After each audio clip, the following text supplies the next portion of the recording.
Hello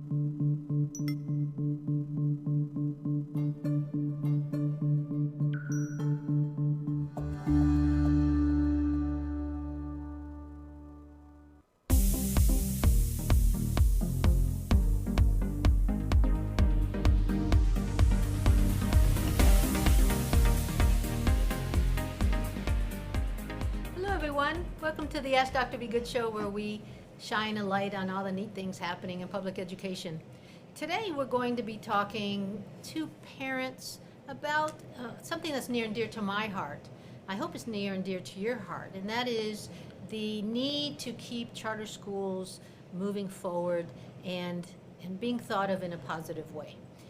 As some of you may know, during our last legislative session, which I believe I did a podcast on that last year, we had up to 40 bad bills against charters.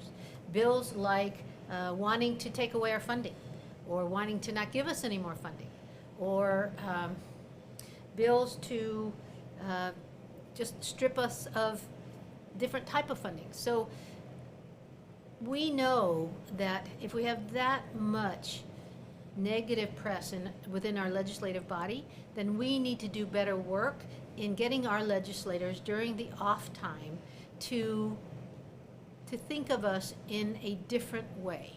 And before we proceed with that, let's go ahead and see who we brought with us today. So let's go around the room. Hi, I'm Brandi Braley. I teach 6th to 12th grade now at our Plano campus, and I'm also the Teacher Advocacy Leadership Fellow for the Plano campus this year as well. And that's TALI. That's why we see that on your signature. You're the TALI Fellow for the Texas Public Charter School Association. Yes. We'll chat a little bit more about that too. Who else? Hi, my name is Ilse Costa. I'm the community liaison for the district. Miss San Miguel, Heidi San Miguel, Spanish teacher from 6, 7, and 8. I'm sorry. Okay. And thank you, welcome for being here. And the reason that you two ladies, the teachers, are here is because you attended a training last Saturday, and that training was done by the Texas, it used to be, by the way, the Texas Charter School Association, but they have now changed their name. In this movement to try to get people to understand that charters are public schools, we have had to change the name of the Texas Charter School Association to the Texas Public School Charter Association. Okay, did I say that right? Texas Public Charter School Association. So it's the TPCSA. I'm going to have to learn after 7, 8 years of saying it the other way. But it's marketing. It's helping the public understand us better. And so what training did we have at the Texas Public Charter School Association last Saturday, and what did you get out of it? Brandi, you want to start? So it's been great. I've been working with the Texas Public Charter Association since October on advocacy, and this weekend we wanted to highlight how teachers could advocate for their schools and their students more. So this weekend we took to one of the local charter schools district office, and we learned a lot about the different funding that happens for charter schools and debunked a lot of the myths that people have based on what they've heard by others. Like what? So funding is a big issue for people. They think when their students come from ISDs to charter schools that we're taking money from the ISDs, which isn't true because charter schools only get state funds. We don't get local funds for our students. So the school districts, even if they lose students to the charter schools, they're still getting the local funds for that student, even though they're not there. Yeah, that's one of the little secrets that has just recently come out. It's been that way forever, but it's just recently come out that for charter, homeschool, and private school students in a city, the money that is paid in taxes for each of those children stays with the ISD, even if the child leaves the ISD to be homeschooled, private schooled, or charter schooled.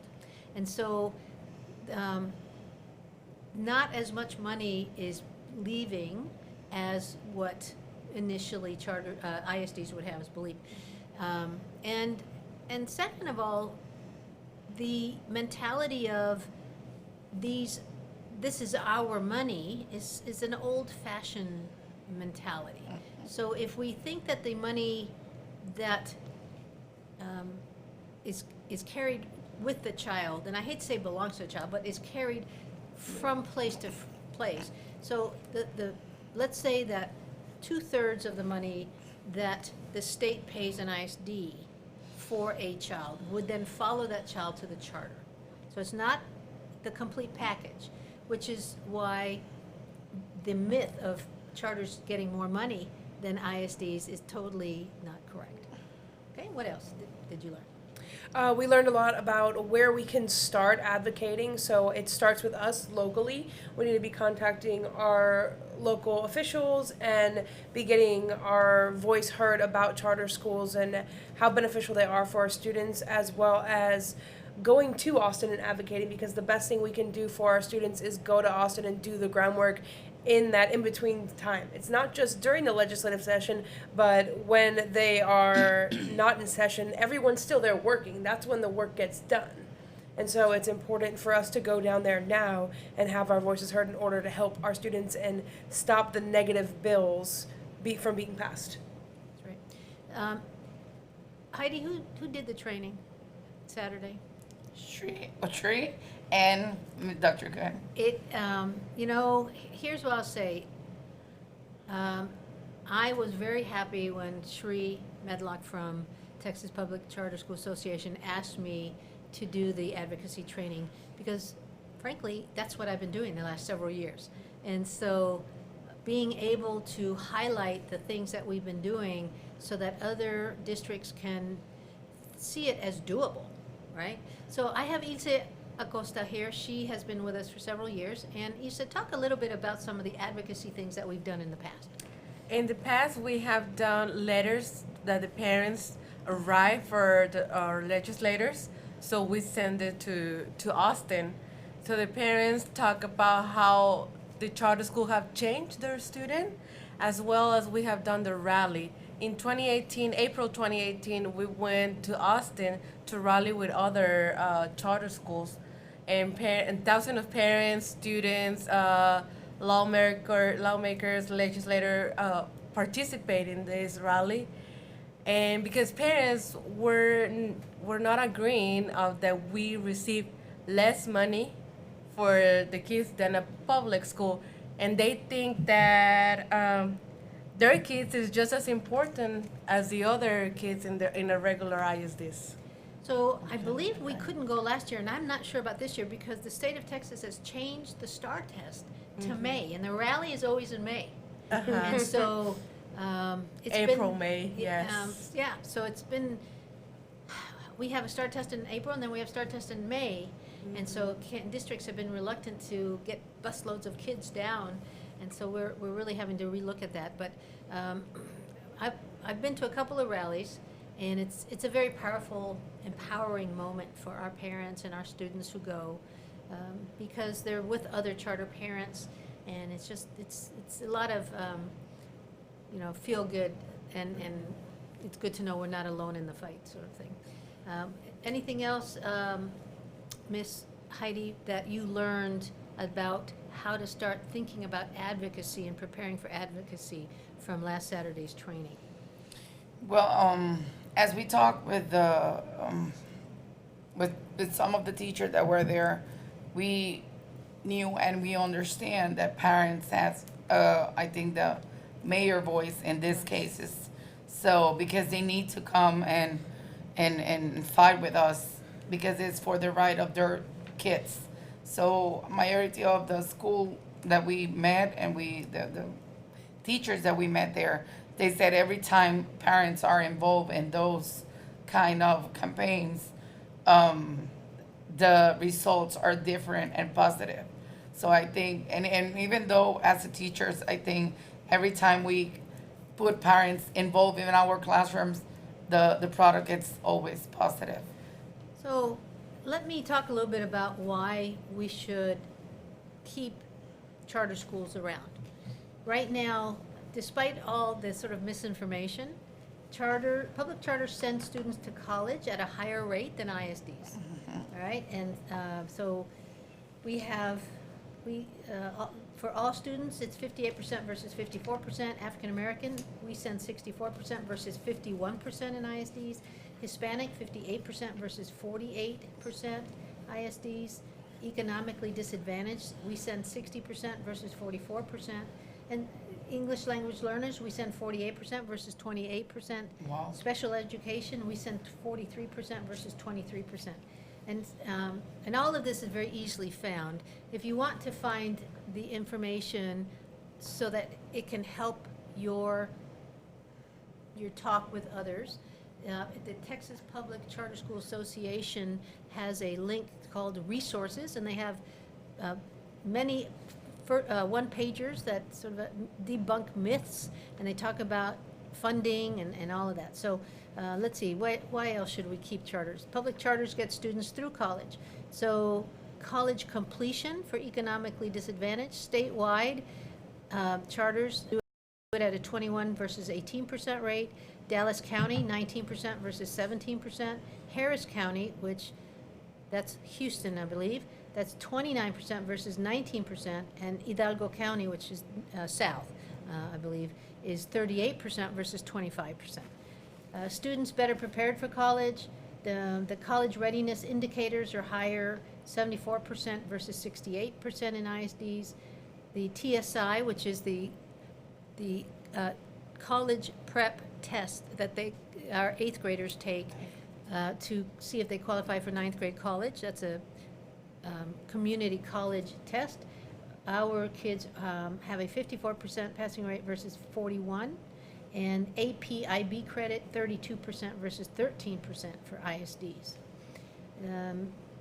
So public charters AP IB credit rate stands out among all college readiness indicators because of its importance in the college application process and transferring credit.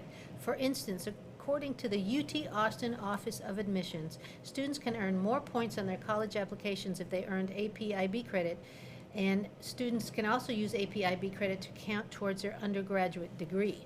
So again, it's important that our kids show their college readiness by taking advanced courses. Serving a majority minority student. So, you know, one of the things that is out there about charters is that we get to cherry pick our kids. That'd be a no. And so let's see, student demographics. We have 20% African American versus 12% in ISDs. Hispanic is 56 versus 51. Economically disadvantaged, we're 69% versus 62. And yet remember, we have more economically disadvantaged, but we're sending more kids to college, and they're graduating at a higher rate. And we're receiving English, less money. that's right, with less money. English language learners, 22% versus 18%. The only difference is special ed, charters serve 9% versus 11%, which is pretty close, and that's about the state average. And I know in Plano last year we had a 13% special ed rate. I think it's a little bit lower, but that we got like 100 new kids, so it sort of diluted that. The kids didn't leave, we just got more kids. And then Mesquite, I think, is 8%, which is Yes. right around there. And so we have all sorts of reasons why we need to keep charter schools. We are serving minority students, economically diverse students. We're serving kids that really need a nurturing environment, and charters tend to be that because we know that we have to do a better job. That's our whole mission, is to do a better job by kids. And so when we know that, and we do, then the nurturing that we give our kids plays out in this sort of data of higher, well, I know that we have close to 100% high school graduation rate, 100% college acceptance. Let's see, I should say 100% apply for college, 100% accept at a college, whether it's a 2-year or a 4-year at first. And now we know that they go at a higher rate than ISD. So that alone would be a great reason to why we should keep charter schools, right? So let's talk a little bit more sort of nuts and bolts about, okay, so we know that we need to work hard to make sure that we get a more positive view of charters out in our world, and we got trained on it. What does that look like? What does that look like in Plano? I think in Plano, it starts with our students. My students are their own biggest advocates. I have very strong-willed, powerful kids in my classroom who advocate for themselves right now in the classroom and outside of it. And I think getting them started on social media would be really great, because every single lawmaker we have has social media. Whatever social media is that the kids are using, the lawmakers are on it. And if we start allowing the kids to have their voices heard and their opinions heard on their school and their education, I think that will be the foundation for us in Plano. If we get the kids involved, the parents will come with them. Okay, good start. Heidi, what ideas have you had since Saturday? Well, I started talking with my coworkers, the other teachers, that a lot of them didn't know about, that we are not that loved outside of ISDs. So when we start talking about it, they were like, no, why? And then I start sharing all those graphic and all those things that I learned on Saturday, and they were more willing to, oh, but if you need something, let me know what we can do so we can hear, they can hear our voice. And I think it was very positive to hear that from my coworkers, more than I need you to do this. Instead of I telling them what to do, they were willing to help and co-work with me, to, passing the message and all the wrong things that we heard, and clarified our doubts. And I'm going to say that even within legacy staff, and we're at 190, so we have quite a few, I would almost guess that we have some of these misconceptions Yes, we do. within our own ranks. Yes, we do. And so even though they work for us, they don't know everything about the charter environment. In my case, personal, when they were talking on Saturday, they put that graph that she has there, the way the money goes through. Yes, I was like, no, can't, need to be wrong. And then the lady, the teacher next to me, she was like, I can't even believe. I was like, no, the way all those. So yes, it clarified and it opened a lot of questions to me, of course. So yes, that particular graphic organizer showed that public ISDs have 4 buckets of money. We have two buckets of money that flow in. And so it's a very strong visual representation of how it is that we make less money. So, and I will tell you, we had a legislator who's now in Congress say to us, he came to visit a year and a half ago, and he said to a teacher, well, charter teachers do make more money. More money where? And so the misconceptions are out there, even at the legislative body. And that's where we haven't done a good job in helping, especially new legislators who are elected in, to get trained in the charter school environment. They think, because they've heard it from other people, that the charter is all about a for-profit big organization that came from another state that's taking over our school children. But no, that's not at all what happened. 25 years ago, 1995, there was a legislative bill that was passed that allowed the charters to be public schools and to be another school of choice. And so since that time, we have grown quite a bit. Do you have the stats on how much we have in your PowerPoint for how big we are now? How many students we serve? Yeah. So we serve 316,869 students across Texas. And how many are on the waiting list? Ain't no charter school. 141. Yep, the 141,000 kids waiting for charter school entrance. So a third more kids are waiting for charter schools because we can't grow them fast enough. But a lot of the bills are trying to prohibit us from growing as fast.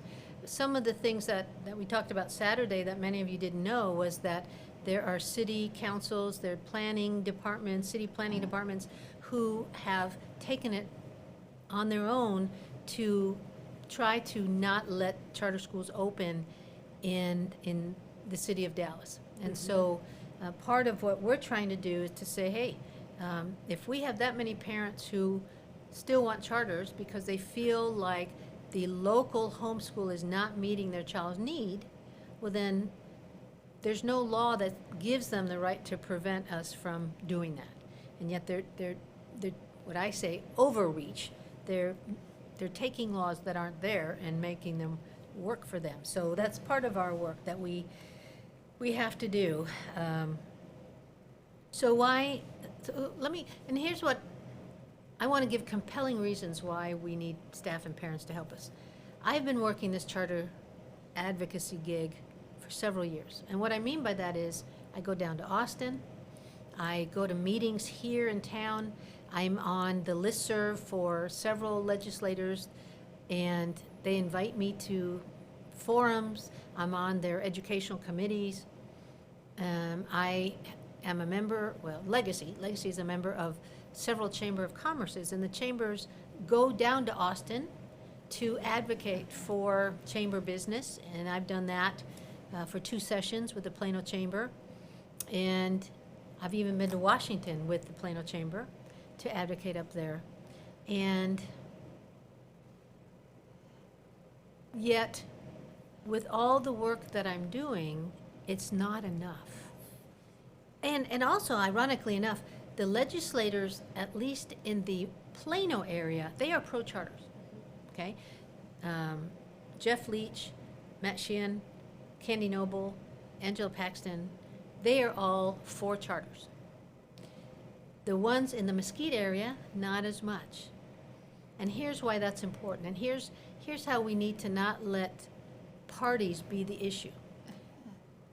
The Republican Party tends to say yes to charters. The Democrats tend to say no. But who are we serving mostly? We're serving a mostly Democrat base. So we need to make sure that our Democrat legislators understand that they're hurting their own constituents and that that's not okay. But because we have stayed silent as a people, as constituents, then the legislators haven't felt that need to become more charter friendly. And so that is our work to do that. And so it's sort of a double-edged sword. We need to make sure that our legislators in the Plano area continue to value charters because we're doing good things there. And how can we do that? What are some of the ways that we can let legislators in Plano know that we value them? So in the past semester, we've invited several legislators to speak. Lily Bao, who is city council in Plano, came and led a lesson with my government class. Senator Paxton came and visited with our students and did a Q&A and answered any of the questions the kids had about the legislation that's in session, as well as what they were working on for their GT project. Coming up, I have my kids in economics are going to be writing to some of our local government officials, asking them about the different budgets and how the city's using the money for betterment of our city, our local roads, and different things like that. So it's connecting it to real life things for them, makes it real for the students, and it allows them to see they have a personal connection to what's going on in Austin and Washington, D.C., and in our neighborhood. And I believe that we have, one of our Plano students is on the student committee Yes. for Van Taylor, Congressman Yes. Van Taylor. And so that's neat that we have charter exposure, or that somebody from the charter Representation. is on his committee. And so those are some of the ways that we can keep them happy with charters. But how do we go about, and Ilse and Heidi, you guys can speak up, how do you see us going about helping the legislators in the Mesquite area value us more? Well, I think that we can encourage parents as well as our faculty and staff to subscribe, to find the representatives and subscribe under the Texas Public Charter School website, and they can find there where your state official. They can see who's official. It depends on where they live. And they can also send a letter, keep in the subscription area so they can see what's going on and the different things that charter schools are doing for kids. We can bring them to school too. Yes. So the parent can hear them in a one-on-one, section. So he can be more in a private or more interested to the parents. And maybe they can open more and make more questions, knowing about the interest of that legislator or representative. And at the same time, we can involve parents. We can make it like a triangle: parents, community, and kids, scholars, so they can learn and take decisions, because sooner or not they're gonna be voters, and they Yes. need to take that vote. They need to start listening and hearing to those speakers. Exposing our kids to elected officials, no matter what this party year. they're from. Because I did have, one time I had somebody who said, oh, should we really have our kids taking pictures with that elected official? And they were referring to what party they were from. And it's like, in the kid's mind, it's not about It's Democrat not. or Republican. It's about the fact that this is an elected official who went out of his way, her way, to run, to campaign. And I've learned more about campaigning. That is hard work. You Yes. have to want to do that. You have to hit people up for money. I mean, it is something like teaching. You have to have a passion to be an elected official, to work. And it's not the same way as at least we teachers tell the story of a senator or legislator. Once they sit down in the classroom with them and start talking about their own life and how they came and the process, is when they get more involved than we saying it to them. So one of the things that we learn in the podcast world is that 30 minutes feels like 5, and we are down to our last couple of minutes. So I want to thank you so much for coming on, for going to the training on Saturday, for putting your heads together, because now you're sort of a mini committee, because what good ideas you have at Plano, you need to have at Mesquite, right? Many brains equals better More work. ideas. Yeah. And so my hope is that we're very soon going to be feeling and seeing some work around the advocacy movement, so that all of us are involved. And I started to say that, I've done all this advocacy work, but it's not enough for me. It's not enough just for the superintendents. We need our parents, we need our staff to contact their own legislators. Okay, here's one of the things, before I forget. We must understand that every staff member, it doesn't matter if they're in Mesquite, if they live in Coppell, they have to contact their Coppell Coppell. legislator, not the Mesquite one. The Mesquite one we do to have them come out and say hi to the kids and the families and all that, right? But we must make sure that our parents understand that when you contact the legislator, make sure it's your own, because that's where you have true power. Just like parents have power in schools, parents have power with legislators if they are constituents. So we have come to the very end of our show. Thank you again, and we'll probably have to revisit this and see all the good work that you've done in a few months. Progress, yes. Thank you. Thank you. Thank you for tuning in to the Ask Dr. Be Good show. For more information on Legacy Preparatory Charter Schools, visit our website, legacypca.com, or call 469-249-1099. And remember to like us on Facebook, where we stream live weekly Tuesdays at 3 p.m.